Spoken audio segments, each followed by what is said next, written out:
मैं यही बात पहुंचाना चाहता हूं अपने साथियों तक और गांधरबल की बाशूर आवाम तक कि आज देखिए कि मैं 2001 से आज तक इस पार्टी के साथ चला और मुझे नहीं लगा कि हर एक पल मैंने इस पार्टी के लिए दिया। मैंने फैमिली को इग्नोर किया, लोगों के बीच में रहा और पार्टी को एम्पावर किया। जब आज पार्टी को वक्त था मुझे कुछ देने के लिए, गांधरबल के लोगों के लिए कुछ देने के लिए और हमारे शेरपत्र के इलाके के लिए कुछ स्पेशली आज एक कुछ बेस्ट कुछ अवार्ड था, मुझे लगता है कि आज नाइंसाफ़ी हुई हमारे लोगों के साथ। और ज़ाती तौर जो हमें आश्वासन दिया गया था पार्टी की तरफ से आज हमें नहीं मिला, तो इसलिए हम पहले से ही इस पार्टी को छोड़ के चले गए हैं। क्या वजूहत रहे हैं इतनी जल्दी आपने ये फैसला लिया, आप पार्टी को छोड़ रहे हैं?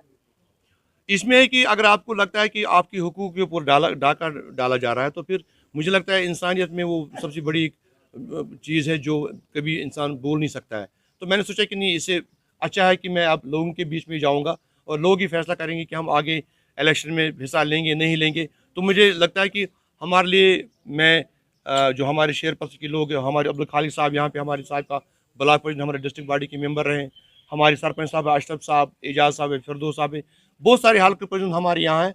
तो यही है कि हमने इनको, ये पहले नेशनल कॉन्फ्रेंस से वाबस्ते थे, इनको इन सरपंचों को मैंने अपनी ज़ाती एक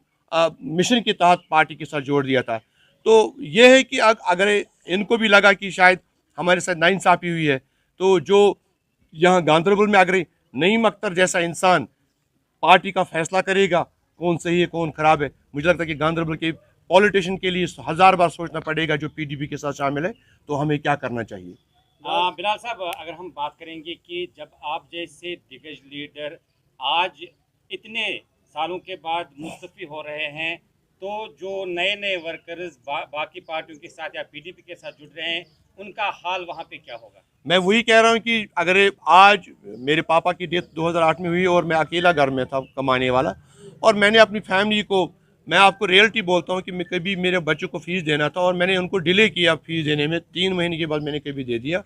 और ये चीज़ें है कि मैंने ये सारा जो है वो पार्टी के लिए किया था, मगर आखिर में जब मुझसे ये नाइंसाफ़ी हुई, तो जो आज दूसरा कोई आज इलेक्शन कोई कंटेस्ट करेगा फिर उसके बाद किसी को पार्टी की जिम्मेदारी दी जाएगी, तो मुझे लगता है कि वो बेचारा भी इसमें पिस जाएगा। तो मैं सभी से गुजारिश करता हूँ, इसमें 2 3 4 लोग मगरमच्छ बैठे हैं जिनने 2014 में जब हुकूमत में आए थे लूट मचाई थी गांधरबल में, हर एक शोबे में उन्होंने लूट मचाई थी। पीछे से एक है, आगे से एक है और ऊपर से सरकार की तरफ से एक बंदा था जो सरकारी एम्प्लॉय था, वो उसको भी शेयर मिला और उसने शादी भी यहाँ हमारी गांधरबल में की बिकॉज ऑफ एक मिनिस्टर का वो पीआरओ था। तो इस सिलसिले में अगर पार्टी में ये चीज़ें होती है तो मुझे लगता है वो पार्टी कभी, अगर आप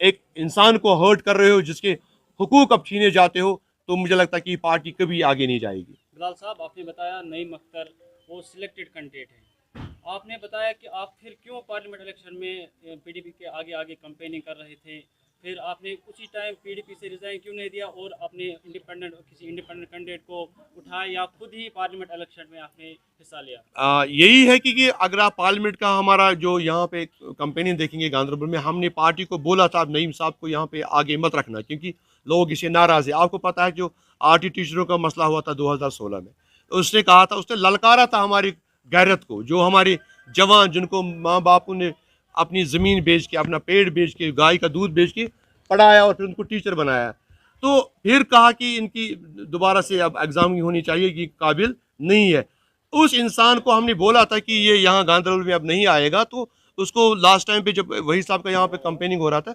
उस टाइम पे हमारे एक ब्लॉक प्रेसिडेंट वाक हो रहा है, उसने उसको डांट मारी थी, आप ताजत पे आए थे, हमें क्यों नहीं बोला था। तब से वो गांधरबल में नहीं आते हैं। उसको वही अदावत रही और आज उसने महबा जी तक ये बात पहुँचाई और उसको कन्विंस किया और अपने एक चाहते इंसान को उसने मंडेट दिलवाया यहाँ पे। गांधरबल के बहुत से यानी कि बहुत सारे लोग आपके साथ हैं और आपके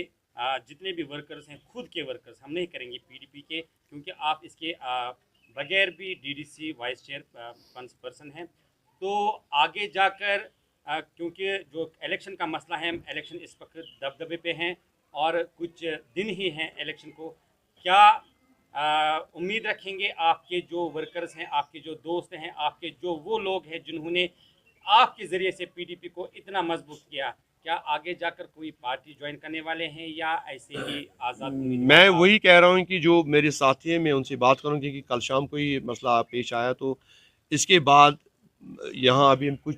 जो हमारे साथी हैं यहाँ पे आए थे, इसमें जवान भी हैं, बुज़ुर्ग भी हैं, इनसे बात करेंगे इंशाअल्लाह रहमान। पॉलिटिकली अगर हमें सियासत करनी होगी तो फिर मैं इलेक्शन में हिस्सा लूँगा, तो नहीं मैं किसी पार्टी को सपोर्ट नहीं करूँगा। मैं तो मेरा कटगार के लिए कि मैं इलेक्शन में हिस्सा लूँगा, साथियों से बात करूँगा, किस बुनियाद पे जाऊँगा, कैसे जाऊँगा, किस पार्टी के साथ जाऊँगा, इंडिपेंडेंस जाऊँगा, इस पे मशवरा होगा। तो मेरा काज है कि जो पीडीपी यहाँ पे हम 13,500 वोट लेके पार्लियामेंट में रहे थे, तो आज मेरा यही फोकस है कि इंशाल्लाह लोग हमारे साथ में रहेंगे तो फिर पीडीपी को हम ज़ीरे पे ले जाएंगे। बिलाल साहब, एक तरफ आप कहते हैं कि आप पार्टी के खिलाफ बात कर रहे हैं, दूसरी जानिब आप बार बार कहते हैं मैं मुफ्ती साहब का मंशूर आगे ले जा रहा था, फिर पार्टी प्रेसिडेंट मुफ्ती साहब की मंशूर पर नहीं चल रही थी। तो मैं वही कह रहा हूँ कि जहाँ पे अगर लगता है आपका हक मारा जाता है तो मरहूम मुफ्ती साहब ये दुनिया छोड़ के चले गए। आपको पता है कि 2014 में उसने बीजेपी के साथ अलायंस किया था, तो वो लीडर थे जिसने मसरत आलम को वहाँ पे स्टेज पे बोला था प्राइम मिनिस्टर के सामने इसको रिहा करना है, स्टून पेल्टन को है ना वो ये वहाँ पे FIR विड्रा करनी थी। मगर उसमें और आज के जो सिस्टम है आसमान ज़मीन का फ़र्क है। वहाँ पे मुझे नहीं लगता कि इतना पोटेंशियल है। हाँ ठीक है, आप मीडिया के सामने आप आ रहे हो, मैं भी जैसे आ रहा हूँ तो बात रखूँगा, बट जो लोगों का एक रुझान था, लोग सोचते थे कि हम पीडीपी के साथ जाएंगे 2014 से पहले। अब जब पीडीपी का जो ये बाउल होता है जिसमें कहीं पे हम ये गुलदस्ता जिसमें हम फूल रखते हैं, वो बाउल ओपन था। अब कोई भी बंदा आ जाता है, कहता है मैं एडवोकेट हूँ, मैं ये जज हूँ, मैं ये हूँ। जो इंसान जिस GDC ने 4 साल मेहनत की, फैमिली को इग्नोर किया, आज उस GDC को आप इग्नोर कर रहे हो। मुझे वो बात भी याद है कि जब महबूबा जी ने कहा था आप लोगों ने मुझे जिंदा रखा, अगर आप लोग इलेक्शन में हिस्सा नहीं लिए थे, आप नहीं जीत के आ जाते, तो या तो यहाँ पे LG सरकार कहती थी कि हमारे जो यूरोपीय डेलीगेशन यहाँ पे आई थी उनको यहाँ के हमारे PRI जो हमारे DDC थे, हमारे चेयरपर्सन थे, उनको दिखाया कि देखो यहाँ पे कैसे हालात ठीक है। और जो हमारी पार्टियाँ थी मेन स्ट्रीम में, मैं PDP की बात करता हूँ, इनने भी कहा कि हमारे 28 DDCs आए, हमारे 30 DDCs आए, और उन्हीं को अहमियत लगी थी। वो लोग उनके बीच में चले गए, छोटे मोटे हमने इवेंट्स किए और इस पार्टी को हमने मजीद पावर में लाया। तो आज मुझे नहीं लगता कि जब उनका आप पुलवामा देखिए, आप राजपुरा देखिए, आप XMLA एजाज मीर को देखिए, आप अब्दुर्रहमान वीरी को देखिए जिसने मुफ्ती साहब के साथ काम किया। पहला वो एक MLA है जिसने PDP के नाम पे वो इलेक्शन जीता, और आज उसको भी दरकिनार करके दूसरी कॉन्स्टिट्यूंसी में भेजा गया जहां पे उसको रिस्क इलेक्शन जीतना। मगर वो भी बेचारा अब बोल नहीं सकता है कि वो वाइस प्रेसिडेंट PDP का है। वो भी कहता है कि मुझे पता नहीं था कि मुझे वहां जाना है। तो अगर ऐसे डिसीजन हो जाएंगे, मुझे लगता है कि पार्टी आगे जाएगी। बिलाल साहब, एक और सवाल, आपकी उम्र 35 से 40 साल तक होगी, आपने 24 साल PDP में गुजारे, क्या आप समझते हैं कि आपने 24 साल ज़ाया किया या आपने फिर ग्राउंड में अपना काम किया है? मैं कहता हूँ कि मुझे अल्लाह ताला ने जो मुझे सलाहियत रखी थी, मैं लोगों के बीच में रहा हूँ, तो मैं चाहता हूँ कि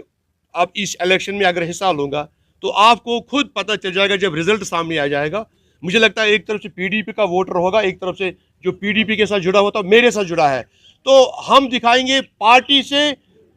मुझे लगता है एक्सेस हम वोट लेंगे अगर हम इलेक्शन में हिस्सा लेंगे, तो इंशाल्लाह वो आपको खुद पता चल जाएगा कि हमने ग्राउंड पे क्या हासिल किया है।